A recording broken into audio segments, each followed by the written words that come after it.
Hello, everyone, and welcome to another one of Avalara's sales tax compliance webinars. We are so excited to have you here today. We have a really great webinar lined up for you. My name is Courtney Drake. I'll be your moderator for today's session. And today we are diving into Sales Tax 101, a beginner's guide to compliance. So the goal of today's webinar is to help you gain a basic understanding of sales tax and what your business must do to stay compliant, especially in today's fast-paced, ever-changing world. Sales tax is one of those things that no matter what the economy is doing, sales tax obligations are always going to be around. So this is always a hot topic.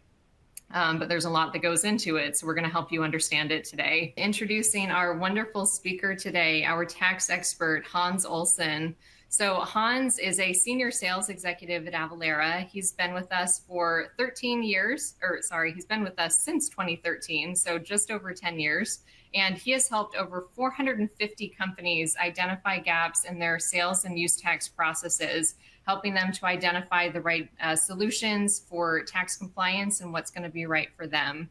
So Hans, we are so excited to have you here today. Appreciate you taking the time to join us. And I'm going to let you dive in and take it away from here. Hey, thanks, Courtney. Appreciate it. As Courtney was saying, I've been at Avalara for just about 10 years and helped companies of all sizes. So mom and pop shops all the way to Fortune 100 companies help automate processes around sales, use, and transactional tax. So today we're going to review Sales Tax 101, basic agenda. First thing is, why does sales tax matter? Then we're going to go into some of the basics, so where to collect, the wheres, the whys, the when. Regarding the whens, we're going to go into nexus. So what are the requirements to register, collect, and remit sales tax? We're also going to discuss the main steps. So what are the 5 steps to managing sales tax compliance, as well as tips to streamlining the sales tax management. So how to calculate, how to report, how to file appropriately. Okay, so first thing first, why sales tax matters. Sales tax, as well as use tax if you're accruing it, is a significant source of revenue for states. Now, you have property taxes, you have income tax, you also have sales tax. States obviously spend a lot of money. This is really in the last few years as well. As they become under budget, they rely on these sources of income to keep things going. And sales tax is a significant amount for that. This graph is a good representation of how states look at this and how much the state actually relies on the revenues generated from sales tax. The orange are the most reliant, yellow, Washington, Texas, all the way to those states that don't have sales tax, such as Montana or Oregon. So sales tax is a state-by-state tax. It's not federal. And that's what adds to a lot of the complications for this. The states determine their own rates, their own rules that are associated. And it's important to maintain that as well as your requirements to registering in those states. One of the things that are important when you're dealing with your own compliance is really determining what your products and services are. Now, as I was saying before, states make their own rules. So depending on what you're doing, for example, I saw a question, someone was asking about installation of cable.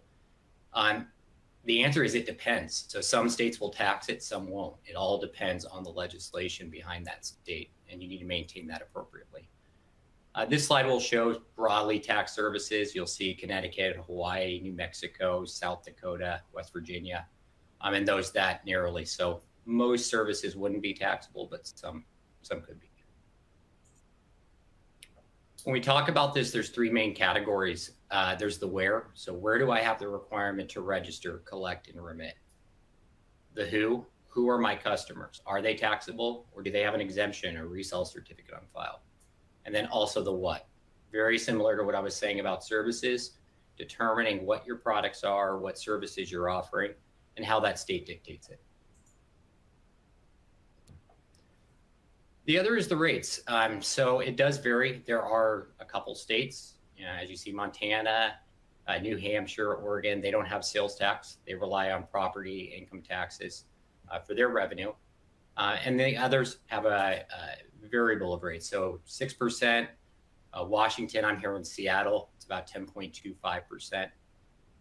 in the US alone, there's about 13,000 different tax jurisdictions. So state, county, city, special jurisdictions, all of which need to be equated for if you have the requirement to register and collect. Okay, so a common issue with sales tax is it is pure compliance. It doesn't add to your bottom line. It's a non-revenue generating activity, and if you do it wrong, all it does is bring risk. So it is really important to stay up to date with changes and the regulations behind what you're doing in the states that you're doing business in. So, first thing first is nexus. So when we talk about sales and use tax, nexus is essentially just a fancy word for you've done something or you've sold enough of a product to create a requirement to register in a state. Historically, and this changed about 4 years ago with the passing of the Wayfair ruling, but historically, your requirement to register was created by physical presence. So people, place, property, unsold inventory, some kind of physical link or tie to a state. This could be remote sales reps. That creates immediate requirement for registration and collection. Where Wayfair came in was that is the requirement to collect and register if you surpass the state's defined threshold, which we're going to get into a little bit more here in a couple slides later. So, in all, there's about 5 different types of nexus. We talked about physical. Next would be economic. Economic is applied if you don't have physical presence, and physical were created pretty much from day one. There's also click-through nexus. So commonly this could be, let's say you're doing marketing through someone who has an Instagram account and they have a link tied in there. Those clicks can create it depending on where that person is located. Affiliates, are you giving commissions or referrals to people promoting your business? As well as marketplace. That's a common one that we see, especially with things like fulfillment by Amazon, who stores unsold inventory in their warehouses. Property is considered the same as people in a lot of states. So if they are storing your unsold inventory, it does create the requirement to register. While the marketplaces collect on your behalf, because they fall under marketplace facilitator rules, you still have a requirement to collect if you create a nexus on other sales channels, such as e-commerce sites that you direct. Here's a few others. Trade shows, a lot of these fall under what we call affiliate nexus, or attributional nexus, apologies. This is where the rules really do vary from state to state. There are states like Nevada where trade shows are it's a hub for it. Doesn't create nexus. Other states like Arizona, there's a certain time period behind it. So it's important to recognize what you're doing in the states, what are your activities, what are your sales, and track that appropriately. Okay, so I brought up the Wayfair ruling. As I was saying, pre-Wayfair, the requirement was mainly based off that physical link or tie to the state. That physical presence created the requirement. What was happening though, especially with the emergence of e-commerce sales, is a lot of states were having business conducted, items shipped to those states, and they weren't receiving any revenue from it, because the end users weren't accruing tax if they weren't charged sales tax. The Supreme Court ruled against Wayfair in favor of South Dakota, and what that gave was states the right to enforce economic nexus. It can be a dollar amount, it can be a quantity of transactions. Each state defines it a little bit different, but what it entails is if you reach a dollar amount or sell a certain amount of invoices, typically within a trailing 12 months, you have the requirement at that point to register, collect, and remit. This chart's a good one. It shows the dollar and transactional thresholds. So I know there was a question I saw regarding California. They do have a dollar amount, but it does include exempt sales as well. So 500,000, if you've never been to California, once you surpass that, you'd have the requirement.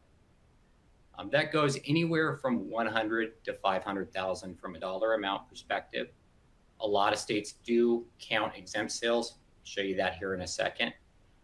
The other thing to consider though are the transactions.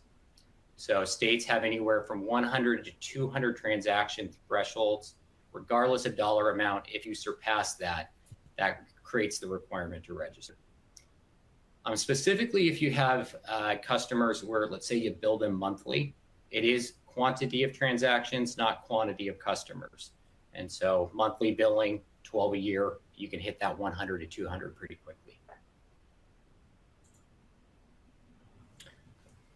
This slide here, this is going to show a map. When the Wayfair ruling was first passed, a lot of states did not count exempt sales towards the transaction thresholds. They did count marketplace sales. This has evolved over the last 4 years. A lot of states now, specifically those in orange, do count exempt sales towards those thresholds. So if you're a manufacturer, you sell through resellers, a lot of the states would say you have a requirement to register and collect the exemption certificates, file $0 returns. Some still do exclude them, the ones in the blue, and then others have a split or hybrid. So exempt services would be excluded, but the products would not be. Hey, Hans, before we jump into the next section, saw a question that came in that I thought was applicable while we're on Nexus.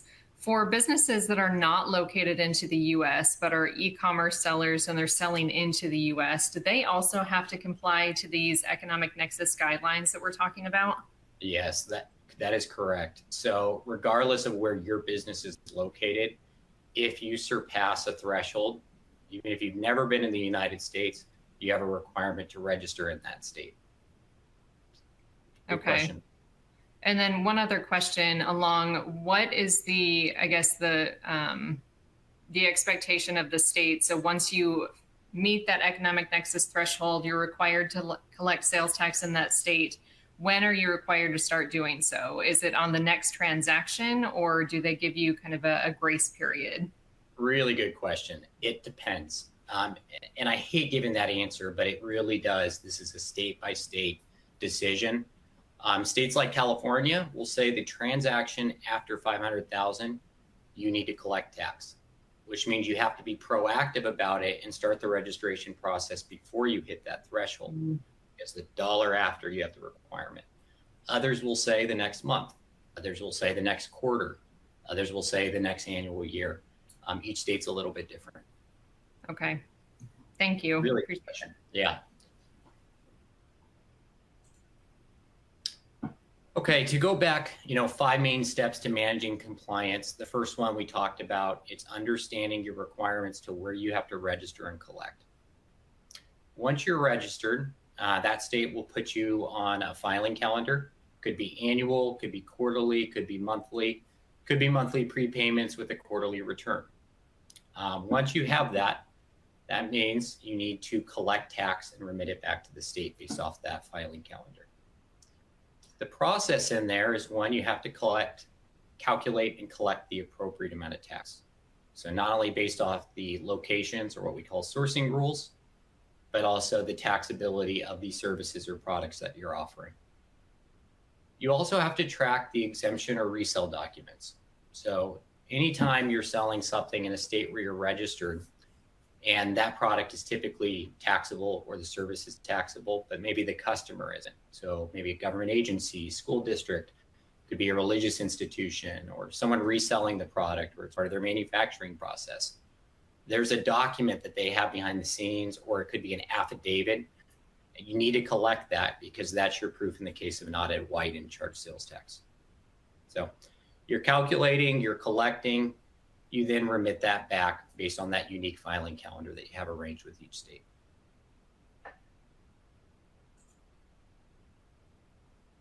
Okay.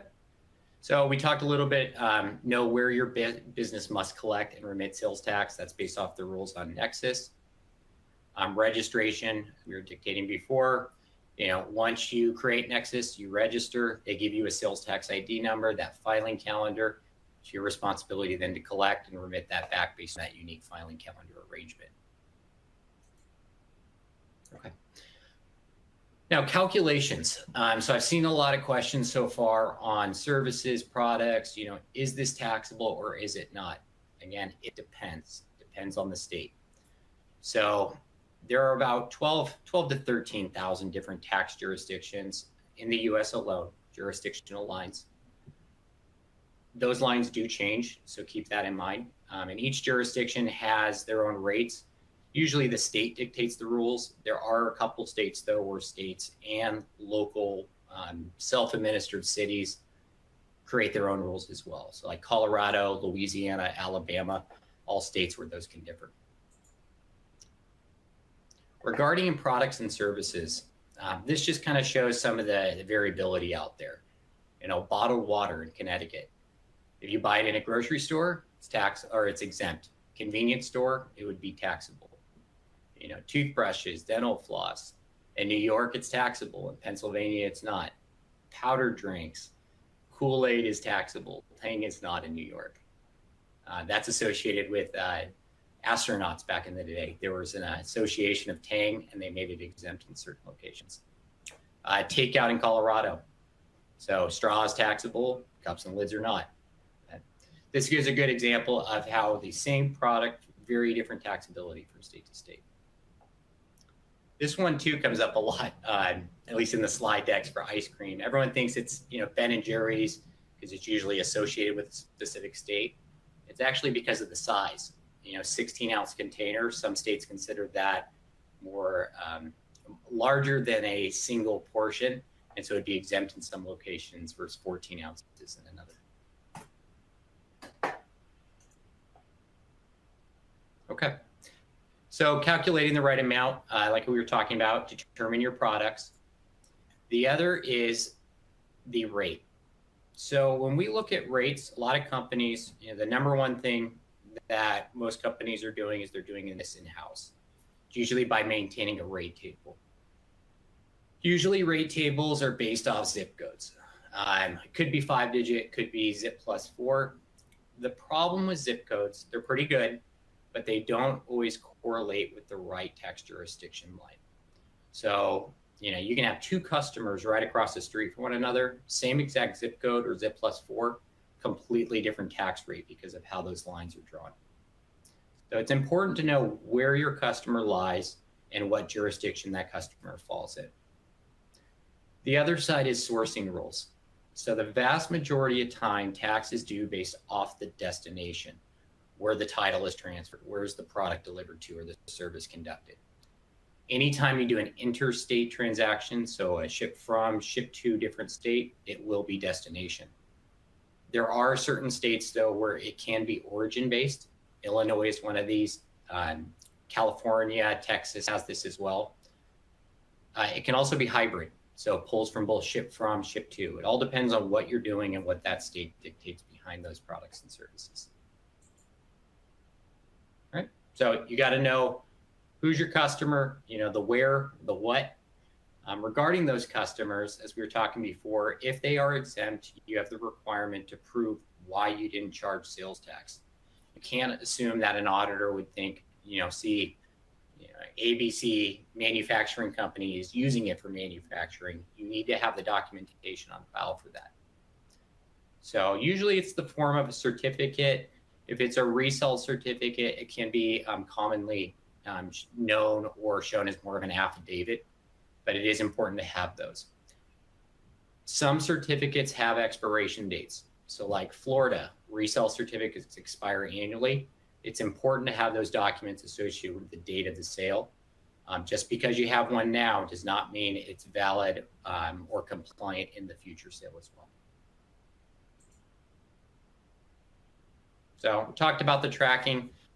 You know, you got to have the ability to request it. A lot of companies, I've seen gaps come up where they do it after the fact. So, you know, customer will call up and say, hey, we need X product. We are exempt. Okay, we'll exempt you. We'll get the document later. It's always more difficult to get it after the sale. You're responsible for it, not them. So just make sure you're collecting the appropriate documentation, not a driver's license, the proper certificate from that state so you can prove in the case of an audit why you didn't charge tax. Okay. Talked about the calculations, you know, the where, the what you're selling, your customers, if they're exempt, When you're remitting this back, it's commonly on the sales tax return. Each state's return is a little bit different. They're going to put you on a unique filing calendar. Could be, again, monthly, quarterly, could be annually, could be pre-maintenance, monthly. It just depends on what the state is doing at that point. And that does adjust over time as well, depending on your sales. It could be a paper remittance, could be an online. Most are moving to online. The difficulty for companies when they're usually filing returns is not so much the form, it's the information that's being requested on the form. A lot of states, California is a prime example of this, they require a breakout of the full jurisdiction type for everything that you collected. So all the state tax, all the county, the city, the special tax, transportation taxes. It's important to know that a sales tax rate is actually a composite rate. There's multiple taxes in that, and you have to be able to separate them out appropriately for most returns. The last portion here is tips to streamlining the tax compliance. As I was saying before, most companies, if you're doing this manually, you're maintaining a rate table, and then either charging tax on everything or maintaining your own taxability matrices. There are way easier ways to do this and actually are more compliant as well. So a provider like us, Avalara, we help automate the processes around this versus giving you guys just content updates. We connect directly into systems through the quote to cash process. So e-commerce, ERP systems, we maintain all the updated rates and rules on our side. That way, when it calls out, we're calculating based on that day's specific legislation. But there are the main benefits, the themes behind this. One is the accuracy, getting real-time calculations so you don't have to keep things updated and you get it correctly every time. Efficiency, reducing costs and time spent. Sales and use tax is a high turnover position for any company. Nobody likes doing it. There's too many variables. You're finding that those who are good at it are either moving up or moving out a lot of the time, because again, it's not a job that a lot of people like to do. The other side of this is customer satisfaction.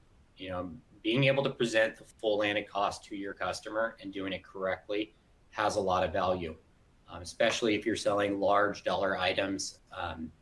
It's important to be accurate on that so your customers are paying the appropriate amount. I have seen occasions where if companies are doing this wrong, they're doing a disservice, and their competitors have a competitive advantage because of it.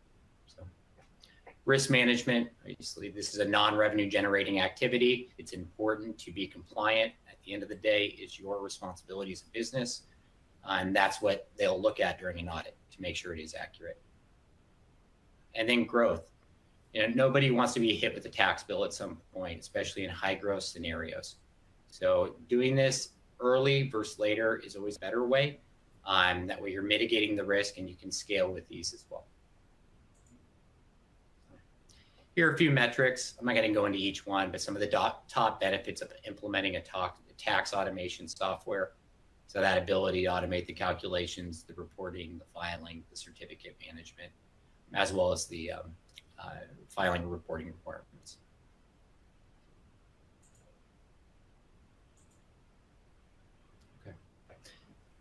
This is a visual representation. I'm going to show all of it once here of Avalara and how we do what we do. So for some of our customers, they utilize us just as a tax research tool. We have a tool called ATR, Avalara Tax Research. Think of it kind of as the Wikipedia of sales and use tax. You can pull up matrices, rate tables, content, legislation for any products and services out there. Most of our customers are utilizing us, though, for the automation tools. We have a tool called Avatax, in which we have about 1,300 different pre-built integrations, QuickBooks, Microsoft, NetSuite, Infor, Oracle, e-commerce sites, point-of-sale systems, pretty much all the major accounting, point-of-sale, and e-commerce sites. What it does is automates the calculations. Rather than you maintaining it on your side, it API calls to us. We pinpoint the location of the rate. We know the products, the service, apply the taxability based off that location and bring a subtotal back that we can collect it from the customer. I can almost guarantee you everybody on this call today has used us before but didn't know it. If you buy anything offline, you go to the checkout page, you see the sales tax amount. That's us tens of billions of times every year. We're just the brains behind that calculation. We also consolidate all this information. So we provide you full reporting, which is updated at most every 30 minutes. That reporting is broken out by the requirements of each state. So state, county, city, special transportation taxes. You can take that report. You could file on your own. Most of our customers have us do the filings though. That's where we summarize it. You guys approve it. And then we actually fill out the returns, file and remit on your behalf to the state you're registered in based on that unique filing arrangement. A good question there. Someone just asked, what's the difference between Avatax and Avalara? Avalara is the company. Avatax is our sales tax calculation solution. It's just the name of the solution. The other side of this is exemption management. So customers that are not taxable, this is embedded into our calculation tool. It helps store, track, validate, as well as give you the ability to request exemption certificates from your customers. That way you can show why in the case of an audit you didn't charge tax.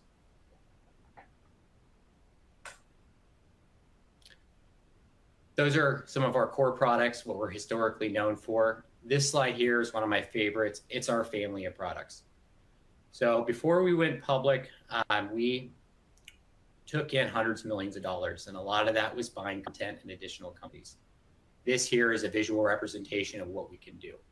So everything from licensing, insights, document management, calculations, returns and reporting, as well as fiscal representation.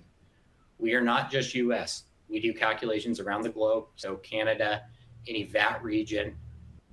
We also, so think anything with sales and use tax or transactional tax, we most likely do it. So not all of this would be relevant for you probably today. The reason I bring this up is when we get a new customer, the goal is to be a lifelong customer with them. And so it's important for us to have current products as well as bring in new products that are appropriate for the changes and evolution in sales and use tax, transactional tax throughout the globe.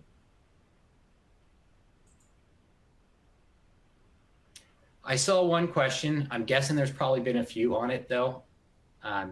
But our solution can in certain scenarios be free in a lot of states. So there's an organization called the Streamlined Sales Tax Organization. It's 24 states that have bound together to simplify sales tax.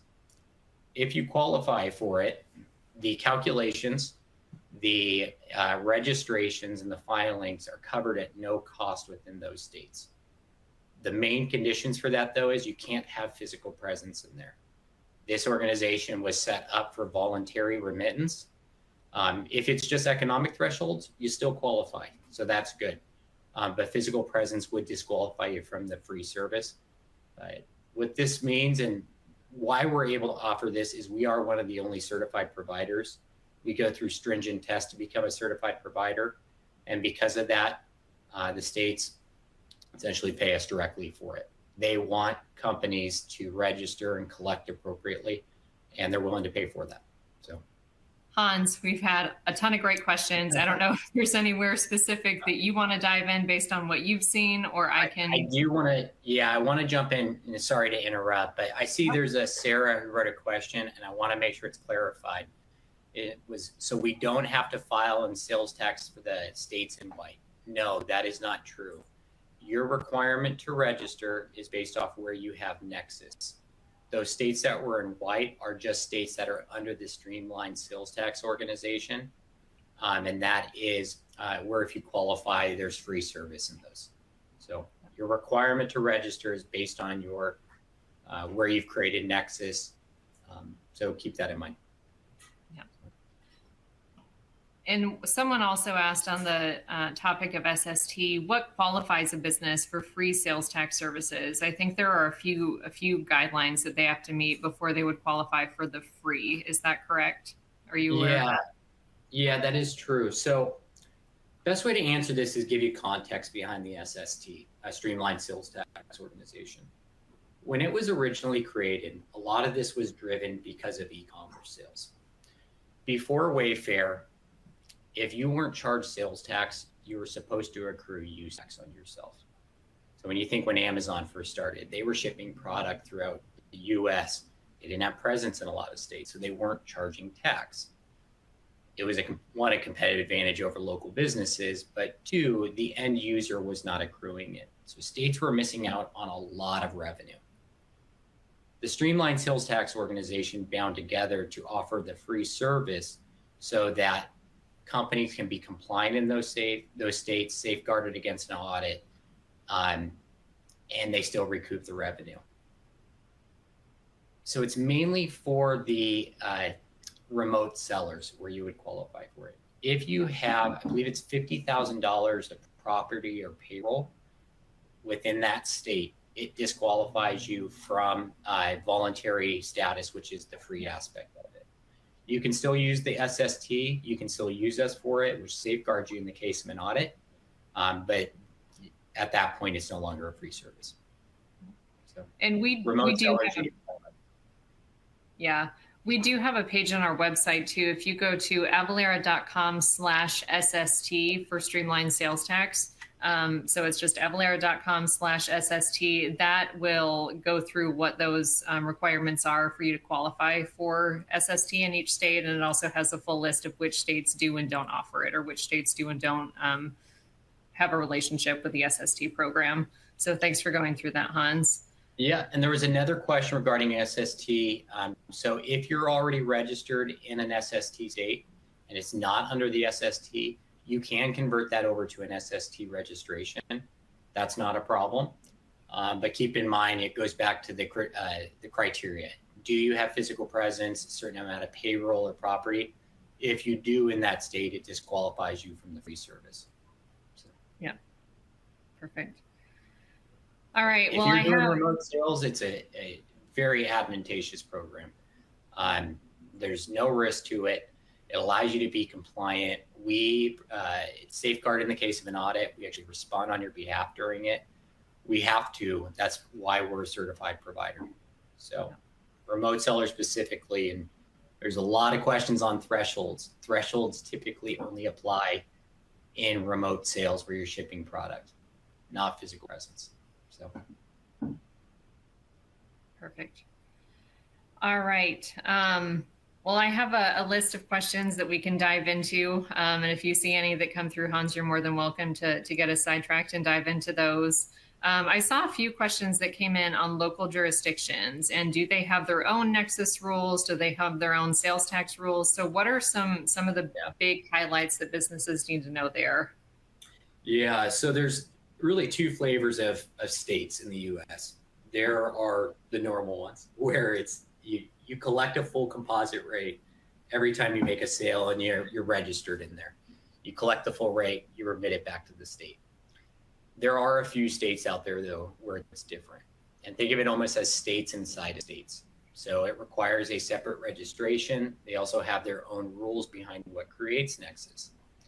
Colorado, Louisiana, Alabama, these are just a few of them. We have this information on our website as well. If you type in home rule states Avalara, like in a Google search, you'll find it pretty quickly. But it does require a separate registration. There can be difference in rules. So I'll give you an example. Our solution, Avatax, is a software as a service. The state of Colorado doesn't tax our product, but Commerce City used to. And so when we would apply tax to customers there, we wouldn't apply the 2.9 state, but we would have to apply the Commerce City rate. So for those state specific, it's important to know your requirements, not only at the state level, but also those local self-administered jurisdictions, and then the rates and rules associated. We automate all that, obviously, with our tool. So. Great. Okay. And then what about nexus? Sorry if you touched on that. Do local jurisdictions follow the state's economic nexus threshold? No. So individual self-administered localities are starting to enforce their own requirements. So physical presence, again, will do it from day one, but then they are putting their own thresholds in there. It hasn't been widely enforced yet, but I imagine it's going to be more and more going into the future. Yeah, for sure. Okay.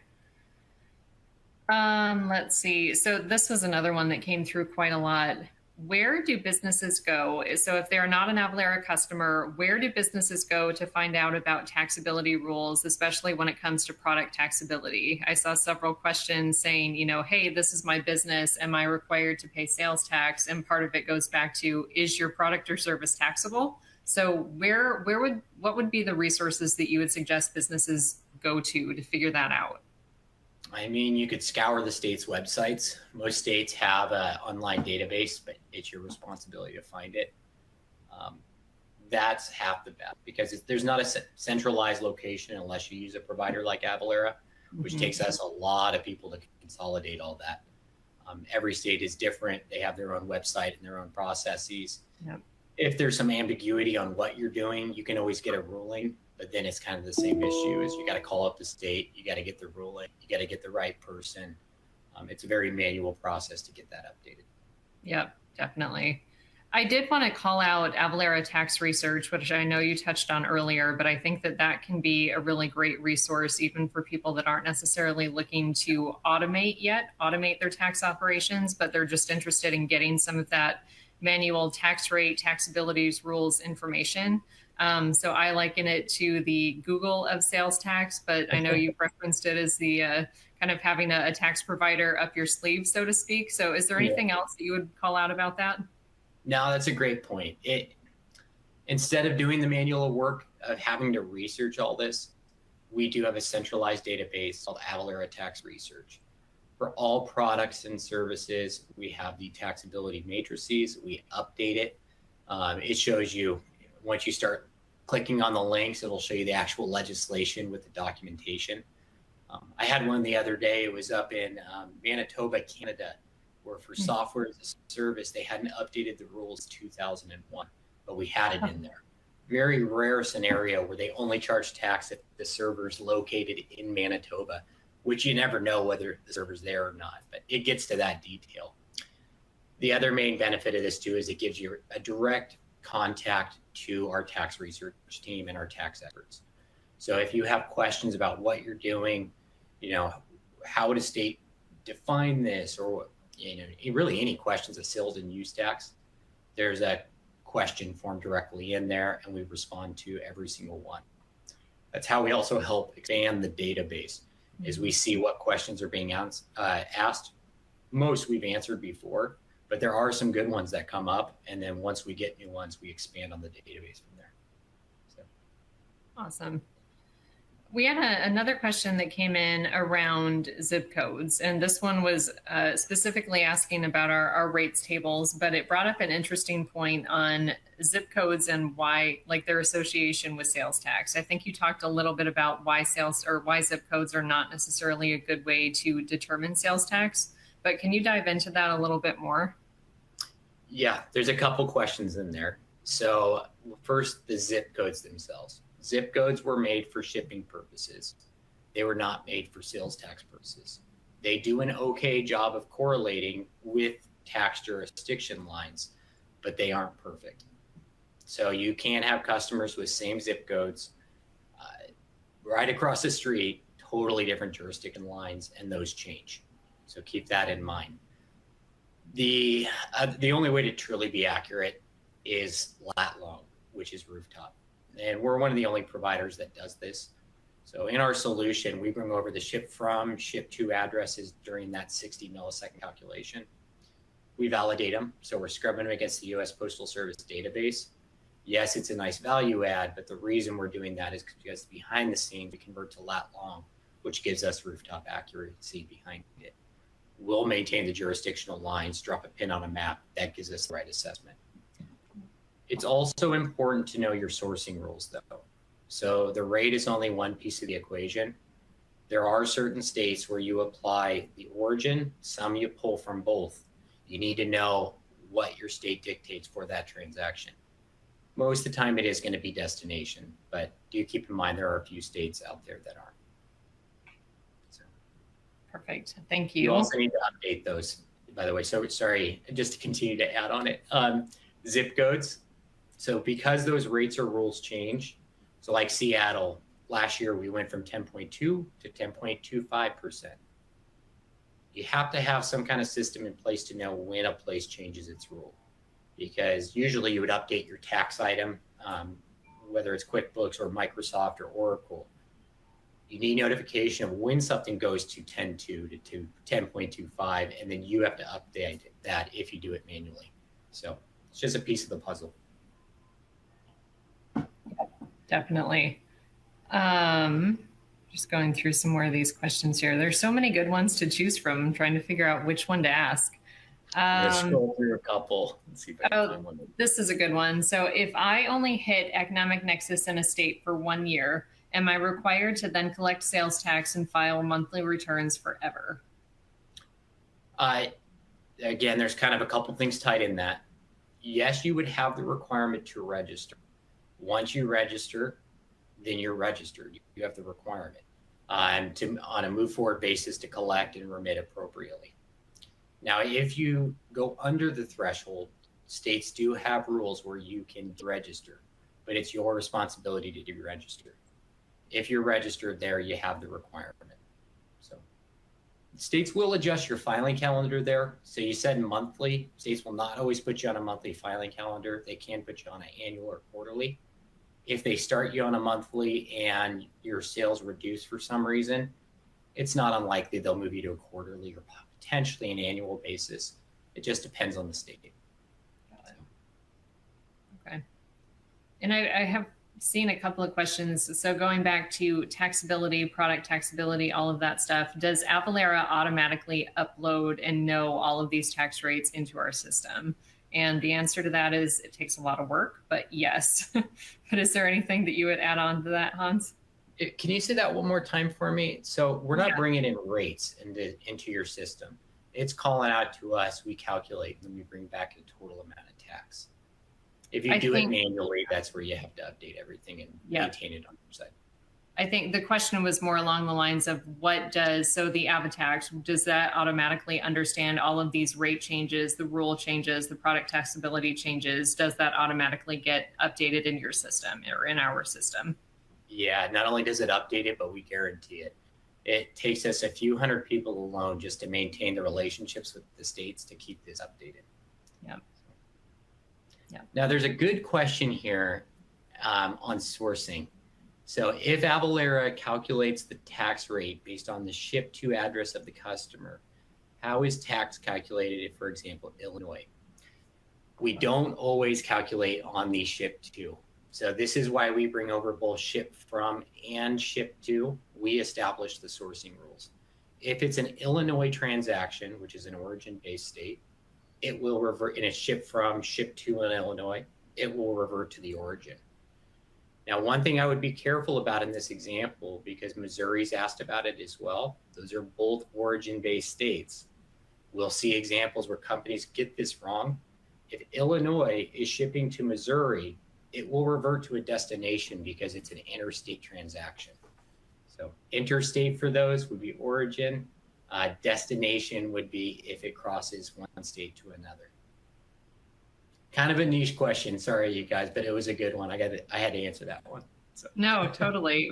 Well, along those lines, somewhat, someone asked a question around marketplace sales. So their specific question: if you have AvaTax connected to a marketplace selling platform, their example was Shopify.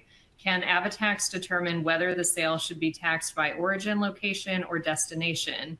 But I almost don't think that that's the right question to be asking, because on a marketplace, it's usually up to the marketplace to do that, right? You got it. So most marketplaces fall under what we call marketplace facilitator rules, passed very closely to the waiver ruling. And what it dictated was these marketplaces have the requirement to collect on behalf of the vendors and remit on behalf of the vendors. So it's their responsibility for the tax on those marketplace sales. You still have to report your gross sales, include that on your returns to a lot of states, but the actual calculation piece for those sales would be done by the marketplace. Usually they would incorporate the sourcing rules, especially most marketplaces are utilizing us, so they're doing it pretty accurately. You did mention Shopify. Shopify is fantastic. We have a great relationship with Shopify. But be careful and make sure that you're actually utilizing them for a marketplace. And because they have different portions of their business, some are just using it for an e-commerce component, others are marketplace. Marketplace is covered by them for the calculations, but if it's just the e-commerce portion, then you would still be on that. Who's the merchant of record is really important. So. That's a great call out. Thank you for that. We've had quite a few questions around services, and especially when it comes to digital products and services. And I know there's not a blanket statement, because I think for that, it really does depend on the state. Depends where you're at, what you're selling, where you're selling into. But is there anything that you would want to elaborate on when it comes to kind of the services or digital goods services questions? It depends. It really does. So Washington, like software as a service, technically it's a digital good. It's an API call calling it in and out. Washington will fully tax it. California does not tax it. Texas taxes it if it's over 80%, will tax it at 80%. It just depends on what the state dictates behind it. California for tech software usually doesn't tax it. There are some managed service agreements, which they do. They consider some of it a tangible product. So defining your products and services are really important, and then determining the taxability based off those definitions. So, sorry, I know that doesn't help, but that's the challenge behind it. Depends on the state. Yep, and totally. And I think it's either up to businesses. You can totally go out and source it on your own, find the information, the documentation on your state's website, see if it applies to exactly what your service is or what you're selling. And if it doesn't, or if you're not able to find a good response to the documentation they have, you're left with reaching out to the state individually and contact there, and this is where something like Avalara Tax Research, some type of tax database, can really help, where you have access to tax experts who may have been asked that exact same question and might have the answer off the top of their tongue, or are able to kind of reach out to a community to get answers to their questions. Yeah, spot on. Yeah, having access to an expert, someone who knows sales and use tax, is important, especially when classifying products. Yep, absolutely. But there are crazy nuances out there, clothing and apparel. People think clothing, it's a tangible item, it should be taxable. In California, it's taxable. In New Jersey, it's typically not. In New York, it's only taxable if it's over $110. If the item's under, it's not.